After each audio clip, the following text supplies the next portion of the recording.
I'd like to begin by congratulating our staff, our team, and happy for everyone that's associated with Bowling Green, from the president all the way down to the faculty, the students, and obviously all our great fans. So this is a great game. We're very honored to be a part of it. It's a classic. I think they say this is the top 5 rivalry in college football. And it's a rivalry game. There's a lot of good things that have happened in these last 6 years. I think it's 3-3 now, and that's what this game's supposed to be like. A ton of respect for the Toledo players. They fought hard and just came up a little bit short. I think they've got a great coaching staff, and I think they got good football players. And just wanted to give my thoughts to them too. So super happy for our kids. You guys are the best over there. And we've got a lot to do. I thought we finally played a football game similar to weeks 1, 2, and 3. I thought we played team football, great defense, really good offensive football I thought today.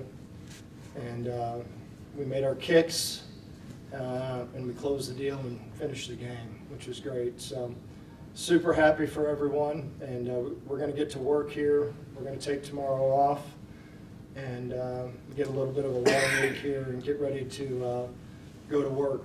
And the challenge of college football right now, and I'm going to challenge our team, is if you watch across the country, you have a big win, and then the next week you lose to someone you're not supposed to lose to.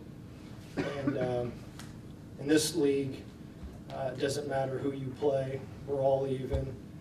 So I'm going to challenge our football team to be able to handle a great victory and get better. Let's get to work. Last thing about our team, we had every excuse known to man to come up here and lose the game. There's a lot of crap that I don't want to get into, not yet. I'm going to do that at the end of the year. But this group that we brought up here, they fought and they won. And I'll take those guys any day of the week. So super proud of that locker room going and finding a way to be a team, a real team. And that was good to see. So that's all I got. You guys got it. Let's go. Scott, just to clarify, are you talking about crap that happened during the game? Or? No, I'm not going to get into it. We know the deal. We all know it. So it's a team thing, and it's nothing earth-shattering, but it's all about the team. Let's just put it that way. Everything's about our team. Nothing during the game. This is the 4th straight year that the road team has won in this rivalry. Is there something that brings out the best in you guys when you're in this type of environment and anything like that, especially with this rivalry? I'm sorry, I totally blanked out. I was thinking about what he asked me. All right, go ahead. The 4th straight year that the road team has won in this rivalry, is there something about being on the road that just brings out the best in you guys and helps you just elevate to another level? No, I think these last 3 games, both teams played exceptional. And my wife's a BG grad, and last year, she was like all BG people, sick about the loss, and I was sick, the team was sick, we were all sick. But I looked and I said, that's what a rivalry game's supposed to be like. It's supposed to come down to that 1 or 2 plays, and we were just fortunate today to make a few more plays than them. But I think both teams, these last 3 years in particular, have played really good ball. And that's what a rivalry game's supposed to be like. I've been a part of a lot of really, really good ones. And we've always made an emphasis the day we walked in the door that we were going to make this a rivalry game again. And it is. It's a really good game. And just like I said, I got a ton of respect for what they're trying to accomplish, what we're trying to accomplish, and that's why it's a good game.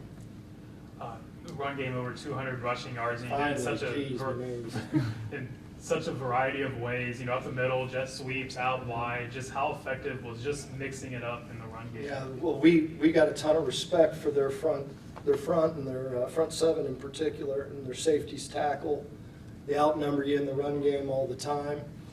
And I thought our staff did a really nice job of, we were creative. We attacked their weakness, or there was not a lot of weaknesses, but we attacked what they did. Weird RPOs. Our staff really, I mean, we grinded. And when I mean grinded, we grinded. I mean, we were putting plays in all the way up to Friday afternoon. And that's a rivalry game. That's what you do. That's what they do. And just like I said, we were just very fortunate to make a few more plays than they did. That's all. Jordan's pick six came at a key time when Toledo seemed to be gaining some momentum. You know, how big was that play late in the first half there? Yeah, I thought our, you know, we knew that the wide receivers here, we challenged our DBs. I think their wide receivers as good as they have in the league. They're fast. I thought our defense did a great job of constantly mixing up coverages. We knew Jason was going to attack every way. You know, the safeties. You know, he's a really, really good coach, a real good coach, and we just had to try to keep them as off balance as they can, because if they get you dialed into what you're doing, he's going to make you pay pretty quick. So we just were able to mix things up, and I thought Jordan did a great job of breaking on the ball. I thought the D-line did great. I'm sure Jordan's going to talk about, you know, about how his teammates did a great job on those plays too. Scott, you've had a lot of big wins here dating back to the first year against Toledo, but this is the first year kind of with bigger expectations. In some ways, does that make it even sweeter to come in here with I know it's one game at a time, but with everything, all the fun things that are possible this year, come in and do it like this?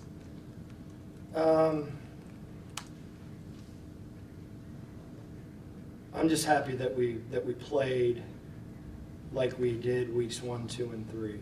And it's been a frustrating couple weeks. There's been distractions. There's crazy crap going on in college football right now that's preposterous. And you can get unfocused really fast. And not to say that our team was doing that, but you know, there needs to be some rule changes. And that's flat out needs to be some rule changes. And because it's not fair to these kids of what's going on, and it's distracting. And I think we're past that now, and I'm hoping that we can just play to our very best and play to our ability. That's all I care about. You know, if someone beats us and they're better than us, that's one thing. But I was really happy about our team playing like we did weeks 1, 2, and 3. That's the team that we know, and that's the team that we want to be. And to play team football, which was really cool. A bunch of team football. Rakeem Smith really stepped up today. He had Who? Rakeem Smith. Oh yeah, Rock. Yeah, 3 receptions, 59 yards, most out of your receivers, 26 yards after catch, had the jet sweep touchdown, couple kick returns. Can you just talk about his performance and just the step up that he took? Yeah, you know, Rock didn't play one snap at training camp, and it's slowly but surely, you know, we're getting him more and more involved. He's fast as lightning. He's a great kid, team guy too, and really thought he played well. You know, he ran the jet sweeps well. Somehow found a way on their sidelines to get in the end zone. He's tough, and but he's a team dude. That's what I appreciate about him. He's a team guy. Scott, you talked a lot about the fans and what the band means to you. You had a cool moment at the end, just chatting, kind of pumping up the band with your fist pump. This might sound crazy, but did the perceived disrespect of the BG marching band, did that fuel you guys at all? Any added motivation? No, you know, I don't know what happened with all that, and that's way up the food chain for me, but I'm just glad they were here. I'm glad that they were part of it. They're a huge part of our program, and we didn't look at that at all. I think they had stuff going on and celebrations and all that other stuff, and I get it, you know, but no, not whatsoever. You know, we're just happy that they were there. They're really good kids. They work their tail off too, as well as Toledo's band does. They all do. So I'm just glad they were here to experience a victory. So they cheered loud, and they did a heck of a job. They're a great band. Coach, you mentioned the defensive front playing very well today. How was the line able to constantly generate pressure on Toledo? Yeah, we, you know, they're a good team, and they got a ton of schemes. They multiple protections. They're a pain. And you know, our guys are older veterans, and you got to remember this too. You know, replacing, I think Toledo had 5 new starters, you know, from last year. That's hard to do. And they're going to be an excellent offensive line. They just, you know, first time playing together. So this is week 8. It's only 8 times that they play games together. So I thought our defense did a really good job, and I think they're really talented. But you know, I get it. I've been a coach, and replacing 5 offensive linemen is really, really hard. We've talked a lot about Levi over the years, but for him to get his first touchdown today, what does that mean? What was that moment like? That was awesome.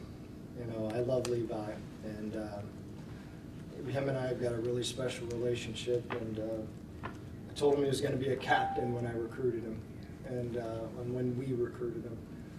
And he's got a great family. He is a team dude, and he got a touchdown in one of the biggest games his senior year, and he'll never forget that. Scott, you had 28 points in the first half of this game, 28 points in the first half of last year's game. What is it about this game that you guys are just able to put up points, you know, in such a high volume in the first half? Is it just drawing up? Really good players. No, we really good players, and just like I said, you know, we attack this game as well as they do, and we work our tail off on this game, and that's what college rivalries are all about. You work year round on it, and you stay up all night. I don't know how much sleep that I got this week. I tried to go to bed last night and found myself up at 3 in the morning working on it. So preparation doesn't stop in this game until that foot hits the ball, and that's our whole staff. They work their butts off on this game. How much collective sleep do you think you've got over the week? I have no idea. Not a lot. Not a lot. And our staff hasn't either. So they're all coming to my house tonight, though. We're going to have fun. We're going to have fun. You guys don't have another game for 10 days. How much time is going to be spent celebrating before you? 24-hour rule. And I don't like giving anyone off tomorrow, but we're going to. And I was planning on doing a half day on Sunday, taking Monday off, but we're going to take tomorrow off, and then we're going to be back, and we're going to grind and do what we do.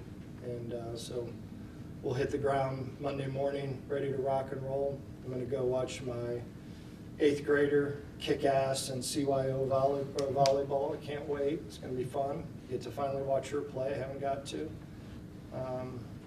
Hang out with family, hang out with our staff, be around our kids, be around our players. They'll be over, I'm sure. So it's good stuff. You talked about the success that you guys had on the ground. How well do you think the offensive line played, and what improvements they made this week compared to past? Yeah, I mean, it's been frustrating. You know, you watch weeks 1, 2, and 3, and you see a superstar. I mean, I came out and said, and I'm probably for the last 5 years been the most critical person on our offensive line. And weeks 1, 2, and 3, they played as good as anyone. And then we went and we stuttered and didn't have confidence and did some things outside the box that's not who we are. And we found a way to play back to those weeks 1, 2, and 3. And we got to continue that. I mean, when they play great, we got a great quarterback, we got a lot of skill, we got good backs, we got good defense, we got good special teams, and they got to be the bell cow. I mean, I don't know, I haven't been a part of any good team that hasn't had a good offensive line and a good D line. And super proud of them today. You saw movement today. You saw holes. You didn't see us leaning on people. I thought we were striking, playing with confidence, low flat backs. We protected the quarterback against a really good defensive front. So I'm really happy and super proud of them, and hopefully, you know, we can continue playing that way. You talked about the pick 6 a little earlier with a question, but can you just talk about the level that Jordan Oladokun played this year? Because I feel like it hasn't been talked as much because the interceptions weren't there, but Yeah, he made you a know, big impact there. That's, you know, interceptions, you know, with a guy that's been around a long time, you can't get frustrated with that because not a lot of balls are being thrown at him, and that's a good thing. So